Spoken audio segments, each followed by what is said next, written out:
दिल्लीतील आंदोलनानंतर अभिजित दिपके छत्रपती संभाजीनगरात दाखल। सरकारने लवकर लाईनवर यावं, नाहीतर उद्या विद्यार्थी सरकारही बदलतील, दिपकेंचा इशारा। दिल्लीमध्ये राजकीय घडामोडींना वेग। अमित शहांनंतर सुनील तटकरे यांनी घेतली पंतप्रधान नरेंद्र मोदींची भेट। तर पुण्यामध्ये दिलीप वळसे पाटलांनी पवारांची भेट घेतल्यानं चर्चांना उधाण। मराठा आंदोलक मनोज जरांगे पाटलांचा पुन्हा उपोषणास्त्र।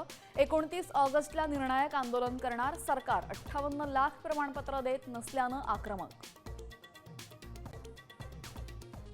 मुंबई महानगरपालिकेमध्ये पैशांची उधळपट्टी। 6 महिन्यांपूर्वीच घेतलेल्या स्कॉर्पिओ कार झाल्या नकोशा।